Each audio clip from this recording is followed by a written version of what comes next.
Sorry. Apparently. Who am I to argue? Wonder if anybody is there. It says we're live. Okay, let me open a window and have a look at our YouTube. So we can see, hello, hello. If you're here, please, can you share a brinjal? Oh, Aubergine. what? An aubergine. Put an aubergine in the comments, or you can just type Or eggplant. eggplant. Eggplant. I can never think of the word eggplant. See, I know both. Can you share? You know eggplant and brinjal. No, eggplant and aubergine, but not You know brinjal. that eggplants stroke aubergines are supposed to represent gentlemen. Naughty things. Oh, sherbet. Should I Let's should I not have do that sherbet? one. Should we Okay, say, pineapple, pineapple, we pineapple. know we're safe with a pineapple? Are we not safe? I think we are No, we're safe. safe with a pineapple. And then let's do I pineapple. can't So, find a guys, flipping pineapple. please post pineapples when you're here. Send us some fruit salad. There we go. I've put a pineapple in so Okay, that we cool. don't feel that we're by ourselves. I don't think we've got many people on live at the moment, so we can Yeah. just carry on and Carry on. talk about lots of clever things, or alternatively, just talk about what we normally talk about. And right now I'm having fun with pineapples.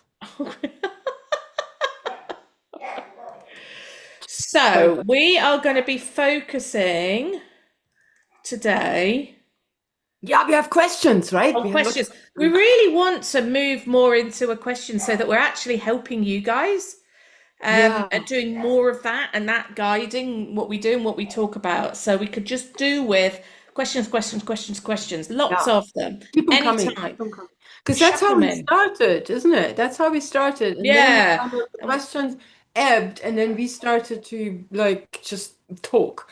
Yeah. And we don't just want to talk. We want to make sure that it's really helpful. And it's relevant. So without further ado, oh, Nicole's there. Best way to start the week. I agree. It's lovely to see you, Nicole. We're not doing your question, sorry, because we just don't have enough time to do it justice, but we will. We will do your question. Yes. Don't panic. So, Lydia asked a really cool question. So, she's got a 20-month-old Aussie who's been reactive right from the very start, people and dogs. She's done loads of work, clicker training, LAT principles, operant behaviour, sit, look at me while dogs pass, some bat style training, allowing her to watch and move away to learn self management, made really good progress. She's gone to obedience classes, agility, all these things, and all these Wow. contexts. She's fabulous. She was also doing well and would walk past dogs on the opposite side of the road while remaining neutral unless they reacted to her. But the last month or two, she's taken a backward slide with dogs on walks. But the behaviour has changed from low aggressive barking, hackles up, to direct lunging that she originally did when younger, to high excited arousal during the walk. Excited, high pitched whining and barking when seeing a dog lunging, but moving around a lot of different directions. I think I know what you mean.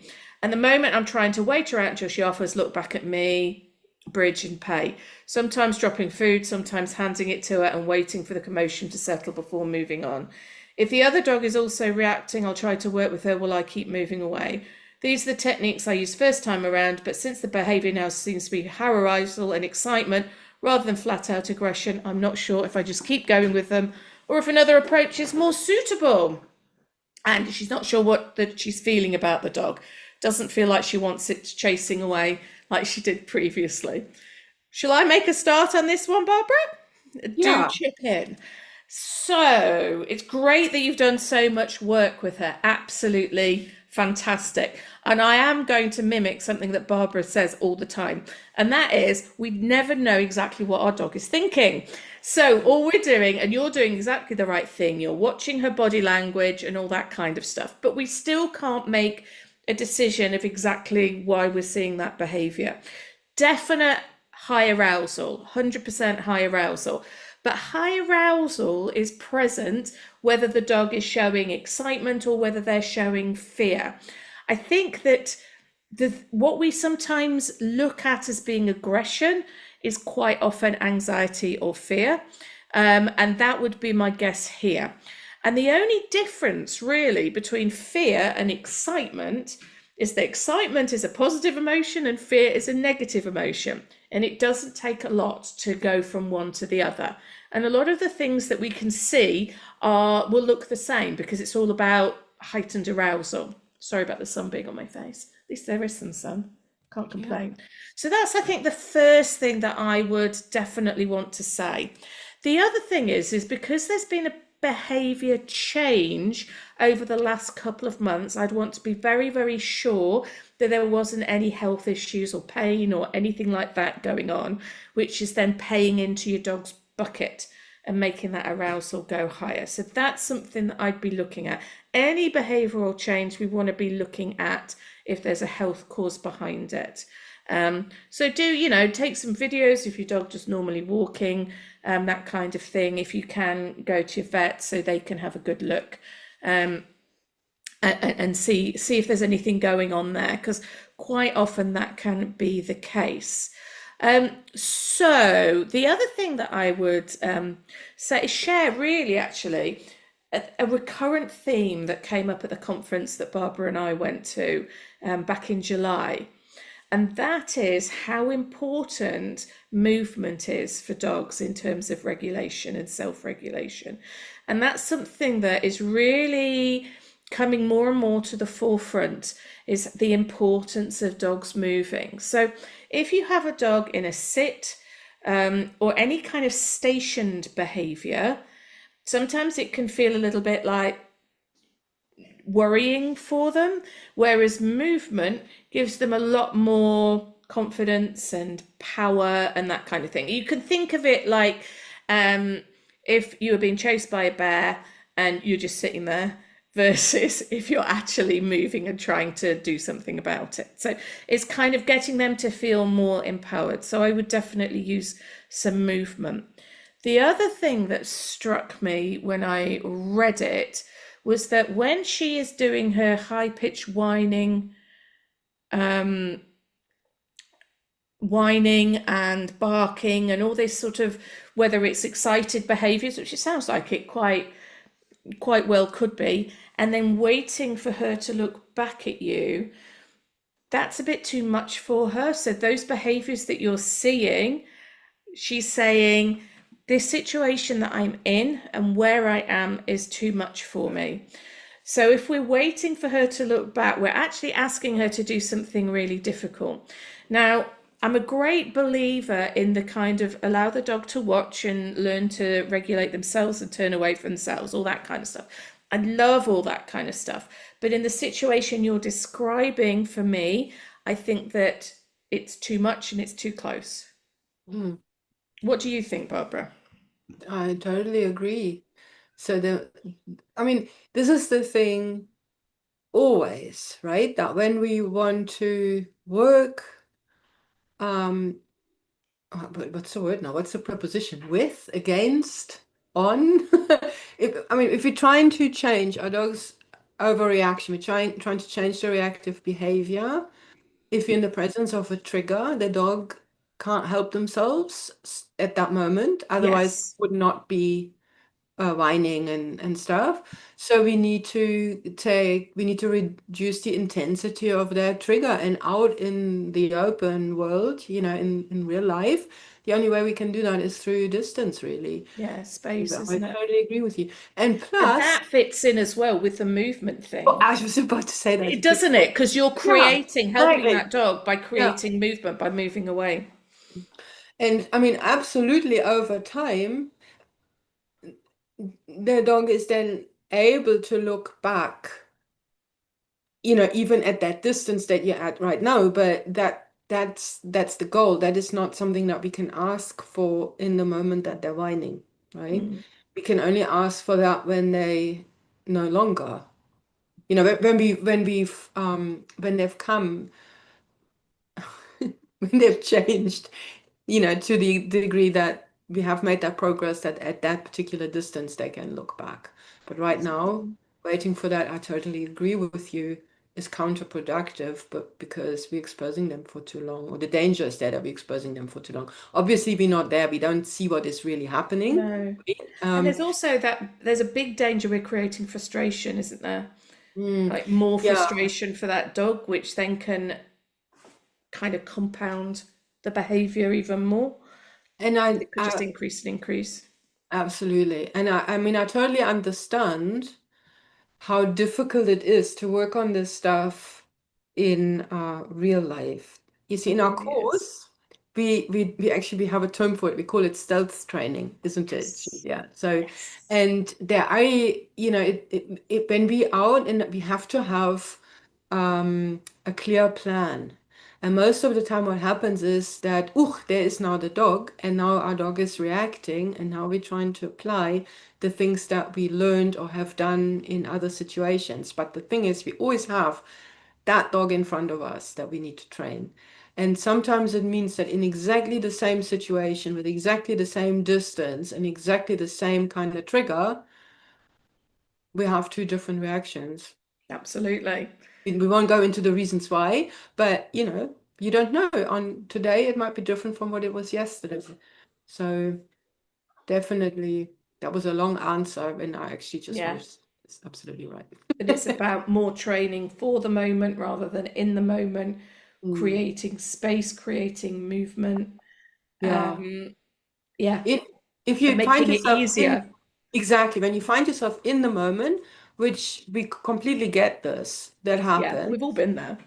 Yeah, then the first thing to do is reduce the intensity. Get your dog so far away that you can work on the thing with enough the behavior in the presence of the trigger, but with the trigger's intensity so far removed that your dog is no longer exhibiting the reactive behavior. Because when they're doing that, they're clearly signaling I'm overwhelmed. Yeah, it's Otherwise, too they wouldn't be much. doing it. Yeah, yeah, yeah. Hope that helps. But well done for all the work that you've done. Yeah, You're amazing doing progress. a brilliant job. And Brilliant job. and yeah, and also just a reminder that progress is never in a straight line. This is not, feeling that things have changed now or that the intensity of your dog's behavior has flared up doesn't mean that it's regression. It just means it's information. It's just what she's at now. And if you just make those tweaks, as Julia explained, pretty sure that very soon you'll see that your dog makes a leap forward again, because that's Yeah. how it goes, right? Leaping forward, going back a little bit, leaping forward, going back a little bit. Yeah. Just going And or zigzagging, it doesn't go in a straight line. And when you are out, so just one more thing, when you are out and about and you're at an appropriate distance where your dog can do stuff, I would choose initially to do behaviors with them which does involve that movement. So it could be like Barbara does a high five, which is a moving behavior, a hand touch, nose target, would be a moving. Ask those questions first. If you can do that, then you might go on to looking at the stationing behaviours like a sit, but the sit is going to be more challenging emotionally for the dog. Yeah, I was just because I just went back to my notes because I was watched a seminar with Emma Parsons, who's actually one of the speakers in our Hmm. summit. And she's also a faculty at KPA, and having just done all that stuff, I was in a seminar anyway. So what she said was the way she said that thing about the progress is that regression is part of the learning process. And that really resonated with me, right? Because it Really makes it is. more positive than saying it doesn't go in a straight line. It's always going Regression is really part of the learning process. I don't back. No, I like that. That's really really good. like much, yeah. I really don't. Right.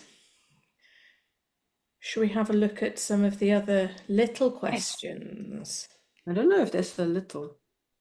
No, they're Maybe not. just Some less of them are text. massive. Just less text. Yeah. Yeah. But we probably won't go into loads of detail on these at the moment because we're not going to have the time.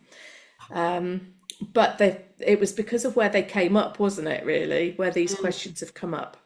Yeah, so we did this post, I forget when I did it, a couple of days ago. I posted in the group, trying to find out if you guys are interested in a live training Zoom. So that would be a Zoom where your dogs come and join, and Julie and I might also have our dogs there, and we work on some training exercises. So not just talking to you, but actually showing you some of the training exercises that we teach in our programs, which you might be, it's just some classic foundation stuff. So you might be absolutely familiar with some of it already. But the cool thing is you get to practice them and get live feedback, live Yeah. coaching To there get and those then. little nuances that make all Yeah. the difference. Yeah. So that's what we were talking about.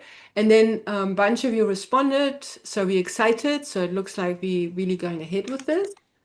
And then some of the questions were less about training skills and more about the challenges you're currently facing, which is Yeah. still super information because we will have a little chat before we put the final post up or before we let you know what's going to happen as to what foundation behaviors we'll be working on in the live seminar or training.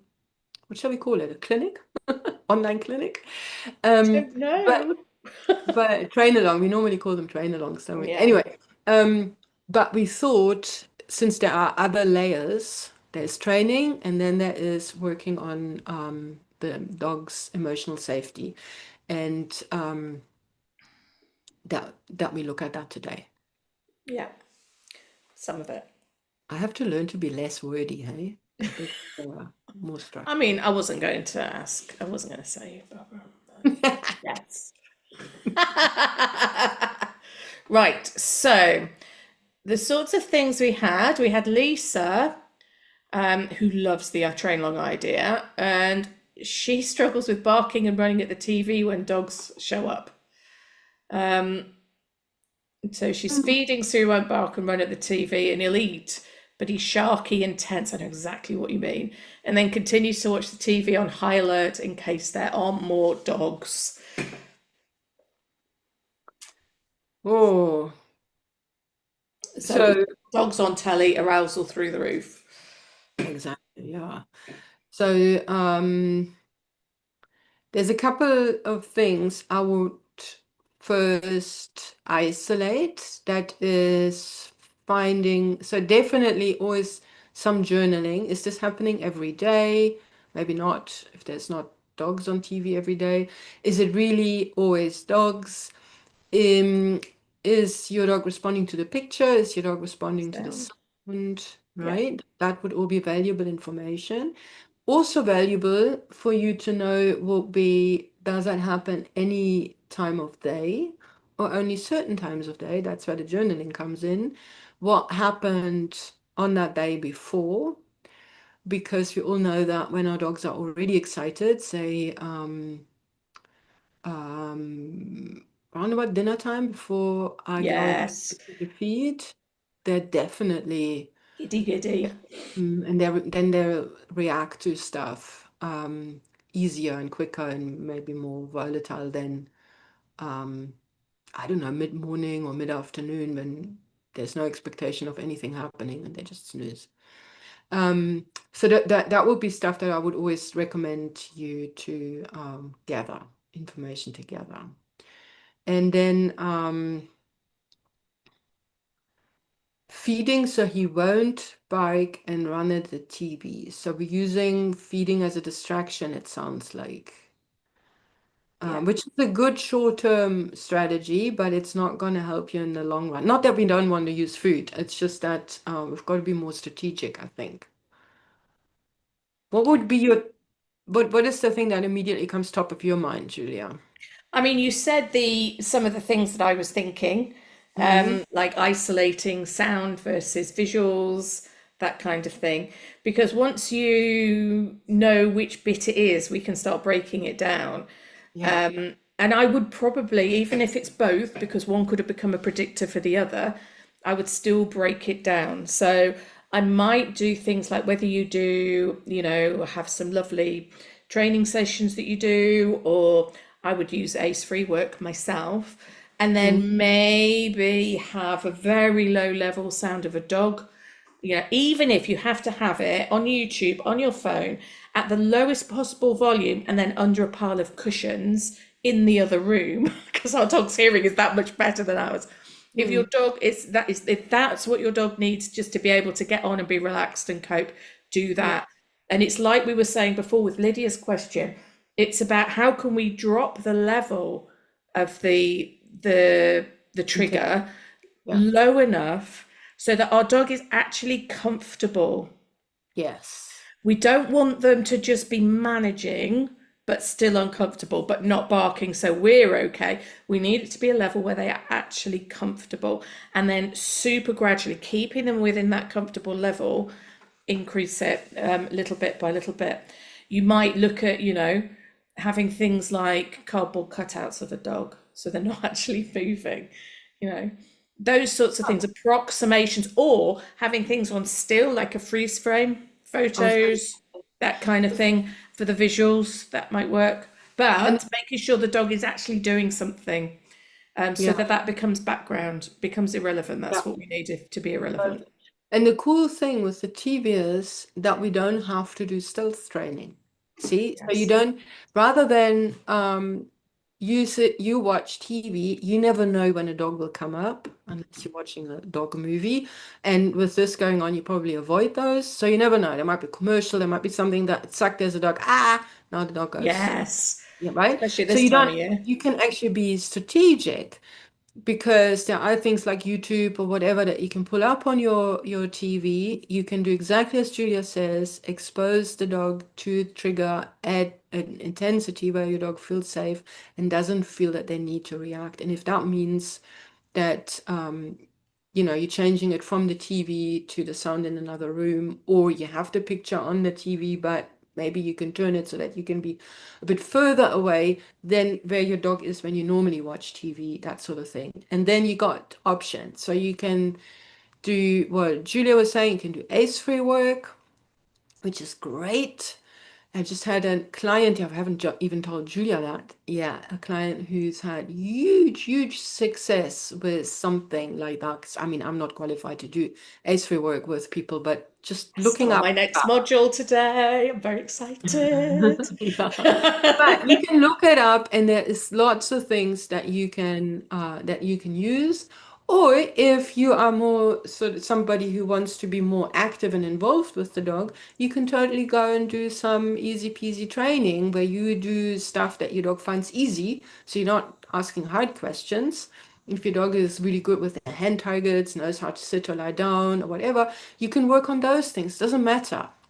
What is important is that your dog is totally engaged in whatever it is, either the ACE-free work or working with you, is having fun. It's positive, they're earning rewards, and they don't find it hard, right? It should be fun for them. And you have that trigger really, really low. Exactly. And then you'll find that there won't. And I mean, in parallel, you can do, I suppose you could do things like if you know that. But here's the thing, you never know that with the TV.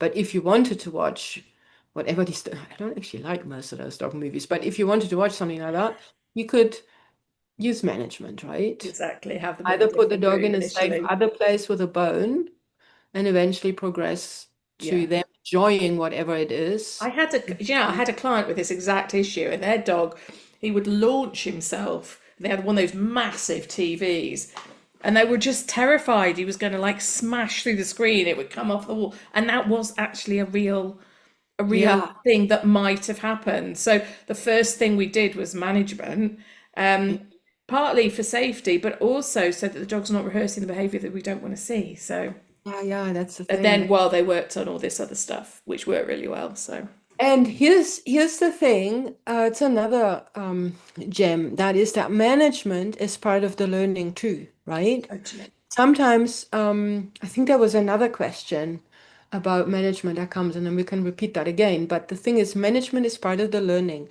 because we know behavior what is it, behavior science, one of the rules, is that a behavior that is not repeated and not reinforced will eventually extinguish. Yes. So, of course, so management is not just what are the words people use? It's not avoiding the issue or anything like that, right? It is really part of the treatment. It really is part of the learning Yeah. process. Right. Shall we move swiftly on to the next one and then maybe leave it there, or we might come back to some of the others Hmm. next Shall time? we maybe, because we've talked about the dog reacting inside the car a bunch of times, maybe we should. Yeah. I wonder if we have a way of finding where we should talked about I that. like the question from Marie. Should we talk about that one? Okay, yeah. So that one is barking at my 4 years old when he gets back home. She doesn't bark at me when I get home. And reactivity in general, barking at weird people, like the people who dare to walk faster or run, carrying big bags or circle-shaped stuff, and kids. It's a lot Cool. there, isn't it? There's a Can I lot. start off on this one? Because I'm Yes. absolutely itching to. Yeah, go ahead. So, your dog, she's reacting and she's getting very aroused by things that are very exciting for dogs. So, children, dogs just find children so exciting. A 4 year old, imagine I don't know what sort of dog you've got, but they are smaller than us. They move much more I was going to say unreliably, unpredictably than we Yeah. do, and a lot more than we do, which kind of fits in with the people running and all that kind of stuff as well. They use, their hands are all over the place. They tend to stare at the dog as well. So you've got that eye contact. So exciting. And when they're home, so your 4 year old, when they're home, realistically, with a 4 year old, we're going to have playing, running around, squealing, dropping bits of food. Like, there's so much going on with kids. So your dog sees your 4 year old, it's a predictor of all these exciting things happening. And that is why it's happening. So, what do you do about it? Well, I always say with dogs and kids, less is more, especially with young kids. Because if it's all free reign and everything, you do risk everybody getting a bit scared of everybody else. And so you don't get that bond that you're probably looking for. So managing the time together, having lots of separation. I would have the dog separate when your son comes home initially. I would also make sure that you set up occasions where if your son has the understanding, and just be a little bit careful whether he has the understanding to do things that are calming with your dog. And when they're both a bit, either or both of them is in a bit of a giddy mood, a bit noisy, lots of movement, keep them separate. It will, I know it feels horrible, but it will massively pay off in the long run.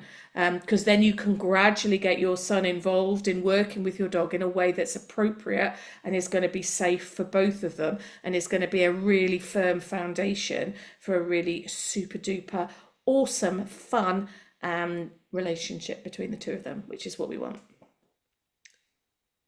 Yeah. I shall come down off my soapbox now. And you see, there we go again. You said separation, so we're talking about management. Oh, that seems so horrid. The kids and dogs are supposed to have all this wonderful time together, the relationship together, grow up together. All the Disney's put all these concepts in our heads, and I mean, they are having a great time, but they just can't, we can't expect everything and all the understanding from a 4 year old, and equally, we can't expect everything all at once from the dog. And my experience with children is very limited, but I know that it's probably similar, even though we can probably explain a little more than we can with dogs. But the thing is, they've got to feel it, right? They've got Yes, to feel it. exactly. And when Julia says separate them, they get to experience and feel calm rather than the excited arousal, maybe a bit of anxiousness because you didn't say how's the 4-year-old when he comes home. He's probably a bit tired and cranky, or maybe not, or waving his little arms about, or both are excited to see each other, or maybe the dog is a little bit worried. Who knows? Who knows? Doesn't matter. It doesn't matter. You want to rehearse calm, and for the time being, it might be easier apart from each other. Everybody's got to have a little nap, something like that, a quiet time. And then about the other things, the general reactivity, barking at weird people, and so on. So because the barking at the child and reactivity in general, which seems to be mostly barking, it's both mentioned. I'm just wondering how much barking at people is being rehearsed on a daily basis. No, I mean, because we totally get it. We need to take the dog out. There's the family, there's lots of things on your plate. We totally understand that. We're just saying that if there's lots of opportunity to react to something in that way, it becomes more and more the normal way we react. Well, being the dog now, for And the dog. imagine the bucket as well, Yeah, That bucket's going to be bubbling.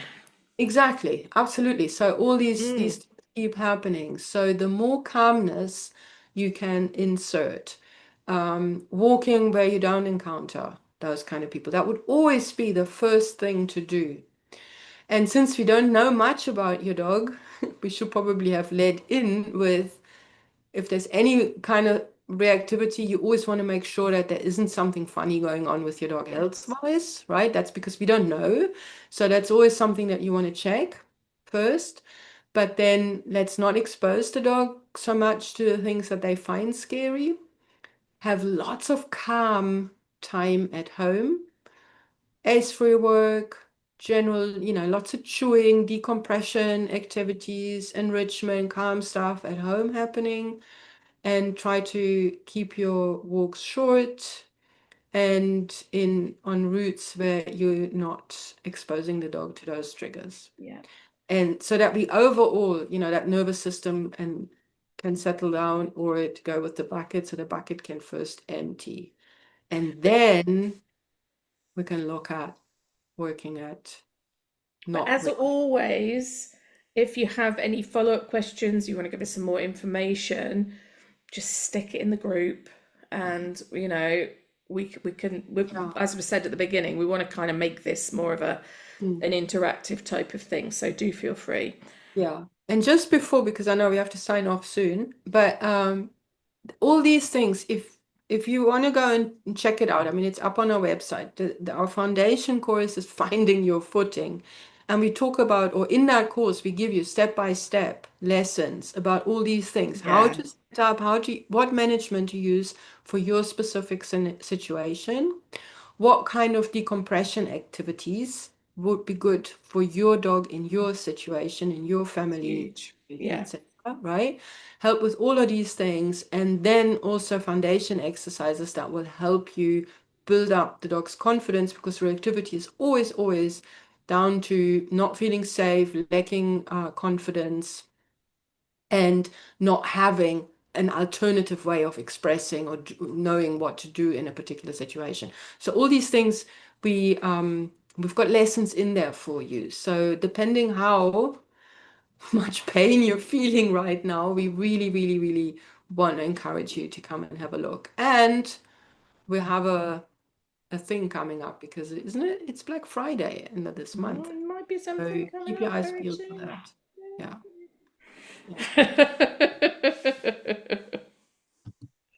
Super. Let's just double check, make sure there's nobody else that we need to talk to. Chopin, Nicole says, will run to the front door when he hears a doorbell on the telly for ignores dogs. Funny boy, he's so clever. Oh my goodness. He is the best. Yeah, he's cool, isn't he? Yeah. Right, guys. Yeah. I think it's going to be just me next week, isn't it? Because you're off to Some up to Japan. Japan. Yeah. But I can do it. I'll do a little bit of Q&Ing if there's some questions around. Well, we've got some that we couldn't address. We've got some spares. So if you haven't got to yours, join me next time. Yeah. And as long as everything's fine, then that will happen. Yeah. Otherwise, it will be in 2 weeks' time, so don't worry about it. Cool. Okay. Thanks so much, guys. Thanks so much for joining us. And cheers, Nicole. It's good to have you as always. And if you're on catch up, thank you for being here. Don't forget to put any questions in the group if you have any. And we'll see you soon.